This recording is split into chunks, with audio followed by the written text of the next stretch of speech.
welcome back to our little anime lit club. Today I watched Gals Can't Be Kind to Otaku, and I kind of just wanted to discuss my thoughts and give a little review of it. That being said, I will be getting into spoilers for season 1, so please keep that in mind. And there will also be a brief reference to the perks of being a wallflower. As always, if you enjoy these videos, please consider subscribing and giving the video a like. It helps a lot. Alright, so with that little opening out of the way, let's jump right into today's discussion.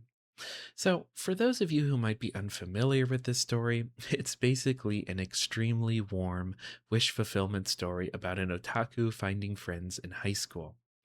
To be a bit more specific, this show focuses on Takia Seo, who is an otaku obsessed with the show Glittermon. At the start of the show, he has no friends and has never met another fan of Glittermon.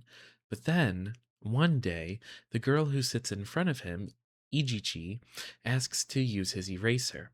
Since it's a rare Glittermon eraser, he protests against this, but as he does this, he realizes that her friend, Amane, seems to know about Glittermon. This leads to Takia becoming determined to get Amane to confess to being an otaku. I feel like the way I'm wording this makes it seem like it's some sort of expose, but it's more like he just really wants a friend to talk to about Glittermon, and as he tries to start this conversation, he ends up getting closer to both Amane and Ijichi. So the story basically then follows this group as their friendship deepens throughout the high school year. By the end of the first season, it feels like they are starting to deal with more complicated emotions of romantic interest, but they also want to preserve their friend group. So instead of some major love confession, the season ends on a friendship confession. And again, if you've watched this far and you haven't seen season 1 yet, I still recommend checking it out. This is one of those shows that's more about the experience and the tiny moments. But anyway, let's get into our actual review slash discussion of it. So, it's probably pretty obvious by now, but I loved this show. Every once in a while, it just feels so good to watch a warm, uncomplicated show that just makes you feel uplifted and good.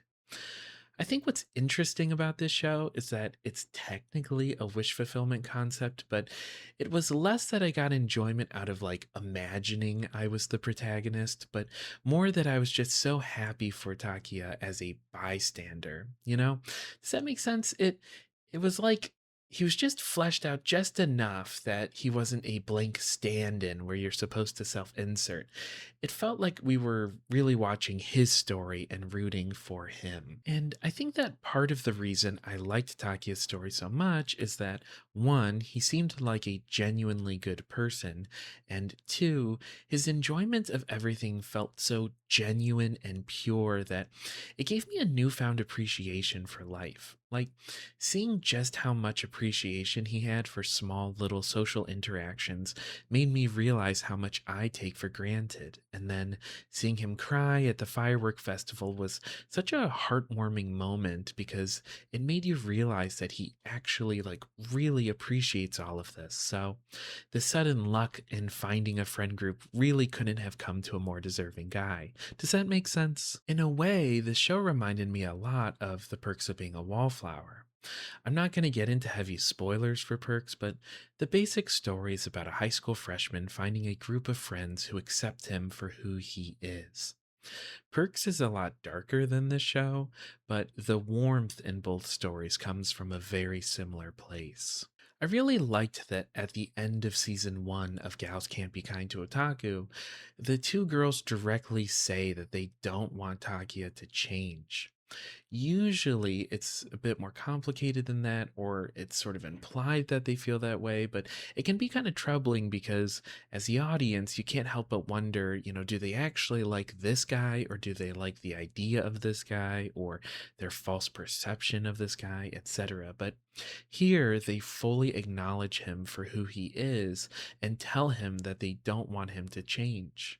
That sentiment, in my opinion, really feels like love with a capital L, even if it's friendship love rather than romantic love. And I just really appreciated that we got that little moment. I also think that this might be one of the first comfort shows that I've seen in a while that didn't have like a really brutally cringe moment or an episode or an arc. I feel like every other time I watch a show like this, there's always that one part that's just unbearable and you have to fast forward through it. I mean, even Perks has this. If you know, you know. But in this show, it always manages to be warm and to just keep the vibes really good. So, what else? Oh, yeah. One other thing I wanted to talk about is a sort of interesting writing thing that the story did, or said differently, basically, why Gals Can't Be Kind to Otaku works as a story. So, I mean, this is a cozy story that isn't exactly interested in realism, but at the same time, the story doesn't actually feel that ridiculous. Like, I think it would actually be pretty reckless to say that there's no way a group like this could become friends. But that being said, I kind of want to take a moment to highlight why I feel like the plot feels pretty believable in this one compared to other similar wish fulfillment stories. So, since there's three of them, it almost feels like a complicated triangle of attraction. I'm not sure if that's a term, but I've now made it a term. So, Ichichi is already friends with Amane, and while Amane keeps her otaku vibes low key, she still ultimately has the soul of an otaku, which means that Ichichi is already friends with an otaku at the start of the story. We also learn through a flashback that Amane is actually a lot more self conscious socially than she appears at first. Then, since Ichichi is accepting of Takia's otaku nature, Amane feels like one, she can be more otaku around Ichichi, but also be friends with Takia and be more open about her otaku nature with him. Plus, since Amane already likes Glittermon, it feels like less of a leap for her to become friends with Takia since they already have a shared passion. Anyone can become friends with anyone, blah blah, but in the world building of the show, Ijichi and Amane are both popular and are later voted as the most beautiful girls in their class. So, for them to suddenly become best friends with a guy who struggles to talk to others feels a bit like a leap. But with this triangle, it actually kind of makes sense within the context of the show. Furthermore, I kind of wanted to highlight that I felt like Ijichi was actually a pretty accurate portrayal of a certain type of girl in high school. Basically, when I was in high school, things like Marvel and Star Wars and Comic Cons and fandoms were just starting to become a thing. And I'll admit that I wasn't actually into these things at the time, but I had friends who were. So I sort of observed all of this from afar, if that makes sense. And it was always the sort of like quote unquote popular girls who had brothers who were surprisingly open to this stuff. I don't know. It feels kind of weird talking about this because I don't really believe in the concept of popular kids versus unpopular kids, etc. But I kind of just wanted to highlight specifically that I knew girls who were a lot more like Ichichi, where they were nice and accepting of things, and they were always the ones who had a ton of brothers. And I think that part of the reason why they are so cool is because they used to like play Jedi versus Sith with their brothers growing up. So they don't see liking those things as being lame. I always admired people who could point out how weird it was to think that X or Y was lame or something like that. And I just wanted to articulate all of this as sort of a form of appreciating the writing of Ichichi.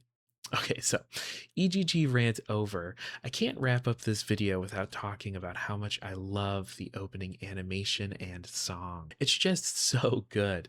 I love the color and the dancing, and the animation is just really satisfying to watch. There's a part in it where Takia is letting loose and dancing by the desks, and I swear he dances exactly how I dance. But I also just sort of love this like pop color look we've been seeing a lot more lately in anime. I'm not really sure what the exact term is, but it was in You and I Are Polar Opposites and Words Bubble Up Like Soda Pop as two examples. And I really hope that we just keep getting more and more of this bright and vibrant look. I'm so done with minimalism and subdued colors and all of that. And I am so ready for, just like popping colors. But yeah, with that, I think I'm going to sort of just wrap up today's video. This is definitely the kind of series I will rewatch when I'm sick or feeling down, and I really hope we get a DVD/Blu-ray release. But Yeah, I'd love to hear your thoughts on this series as well. Please let me know what your thoughts are in the comments. If you liked the show, if you didn't, if you agree with some of my assessments. And I'm also sort of interested in hearing what you think about the sort of romance of this show because it's clearly, hinting at and implying that there is a romance aspect, but I also kind of just wanted to stay as them being friends because I feel like them as sort of this like friendship throuble is like just really cozy and fun, and I don't want that to get, muddied by a relationship arc. But yeah.